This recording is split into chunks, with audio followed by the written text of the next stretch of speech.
Could you imagine being a person? Think about it too. It's not like one day he woke up and said. It's not like one day he woke up and that was the first day that he had that thought. That can't be. So okay, here's my theory, right? I think so. When you ever like, okay, so you're on an observation deck of a building, right? Okay. And you're like, dang, what would it be like to jump off this building, right? If I'm sick in my head. Well, no, I'm saying I have these thoughts all the time, but not in a way that like, oh, I want to. It's more like I'm just curious as to like what would be going through my mind in the situation. Now, I'm not gonna do it because I don't want to kill myself, right? I don't want to go do that. But I'm like, man, it was like a curiosity to that. I think it was something that was taken too far, right? So let's say your curiosity just completely took over everything, right? And then you had to know what this felt like, right? So then you decide you jump. But when you're in the air, you're already done, right? You've already made that decision. I think that's what happened. I think it was like, dude, this guy's sitting here thinking like, man, what if I just stole a plane? And then he does it, right? So this is big. So according to your opinion, you're saying that he didn't want to necessarily kill himself that night until he found himself in a pickle in the air. Yes, I think that's what happened. You know what? I might agree with you. I didn't know the guy, and I don't actually know. I mean, people don't talk about it. I'm sure there's people that still work at the airport that probably knew the guy, but that's how I picture it because no one said the guy was suicidal or anything like that. I might actually agree with you because I might agree with you. I really listen. Because I mean, think about it. He didn't mean to do any harm to anybody. Right. I don't even think he would do any harm to himself. Right. And then, basically, I mean, I don't know if he would have gotten. I think he would have got fired for the pushing the plane back, but I don't. He would have gone to jail if he landed that thing. Yes, and that's the thing, right? The rest of his life. That's the problem. Where it's like, dude, the guy actually didn't mean to do anything crazy, but unfortunately, with we have 9/11 that happened, all that stuff. Stealing a transport category aircraft is going to be one of the worst things you could possibly do. Whoa. They're going to think it's some sort of terrorism of some sort. So that guy was 100% screwed. His life was ruined, right? And maybe that's what prevented him. I'm with you. Yeah, I'm trying to picture myself in his position. I think it was just one of those where you just had this desire, this curiosity, and then and now most people aren't. People can consciously make the decision that they're not going to go do said thing, right? I mean, I can't think of. I don't know.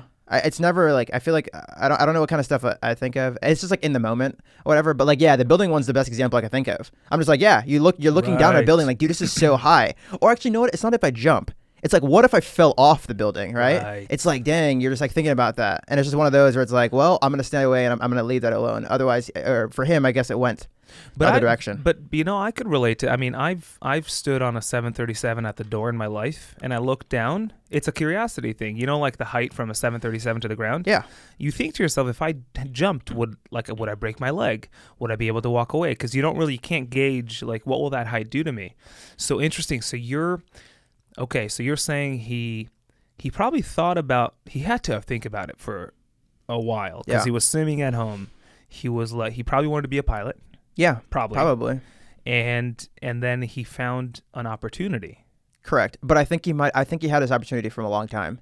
I think it was just, that was the day that the curiosity just completely took over. And he just once he got in the tug and started pushing the plane back, that was kind of it for him. Yeah, you're done because you can't go I don't think he would have gotten arrested for that, but I think he would get fired, and he would be embarrassed. Yeah, he wouldn't get another job. Yep, he'd have a background stuff, checks, problem stuff. Mm-hmm. He would have problems with the police. 100%. Yeah, I'm with you. It's so interesting to think about with what you're saying, where that line was. Obviously, he's not around to talk with him, today. But where along that chain of events was that line beyond which he would have turned around if he had to, but beyond which he said it's just not worth it?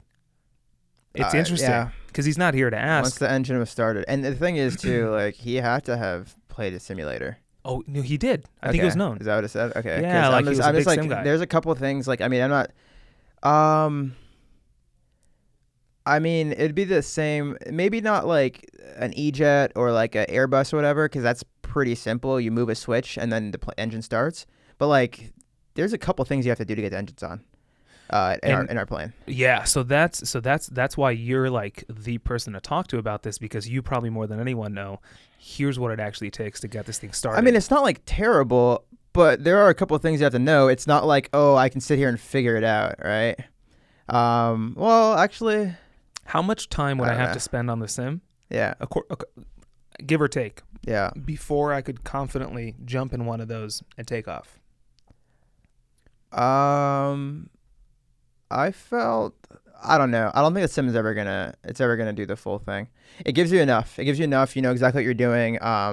In our sims, they've got the landings down pretty good. So like it's pretty similar to the sim.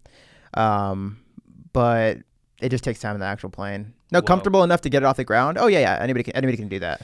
So right? if he's someone who's played X-Plane at home, Yeah. he could jump into it, start it up. Oh, for sure. But Yeah, I'm yeah. sure. I'm The sure problem is he didn't. So if you look at the story, there were skid marks because I think it took off on the center runway, and there were skid marks because he didn't turn the nose wheel steering on.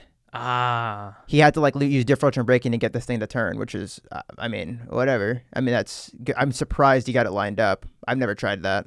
So that's something that you'd have to know a little more in depth about the airplane specifically. Yeah, I can see something in X-Plane like that's already on. Right. Or like if you play X-Plane and you just like automatically put the plane on the runway and you never like taxi planes or whatever. Right. Like you wouldn't know to put this thing on, but I mean, whatever, man. Whoa. Do you remember it happening? Where were you at the time? I do remember it happening, but I don't remember what I was doing. You weren't in Seattle or in the area? No. I was in no. Seattle. I just finished a dinner and I walked down and someone texts me and goes, "Do you hear what happened?" I'm like, "No." Someone stole a plane at SeaTac, which is crazy. Like that was my home airport. Yeah. And I'm like, holy cow. It was a sad ending. Yeah, for Sad sure. ending. No one wants to see that. The saddest thing though is like you said, I'm with you. He probably didn't take off intending to commit suicide. Correct. I don't think that's the case. I think he just found himself in a pickle and it was like, this is the easiest way out. And you hear it in the tapes too. He's kind of flirting with the idea of maybe I'll come back on the ground. But I'm not saying, okay, so like he could be a statistical anomaly, right? But I'm pretty sure from what I've learned from psychological stuff, reading along, I think there's signs there. Yeah. And nobody saw any signs. And that's where it's kind of like, for me, it's like, dude, it's not like you can just ignore that. I mean, when people are depressed, man, and you can tell. Depression. Oh, yeah. Dude. You can tell. But everyone's like, I wouldn't have seen that coming. Yeah. When you hit it with the I wouldn't have seen that coming, this is where I go. This is where my mind goes, that I think it's a curiosity thing. I'm with you. Whoa.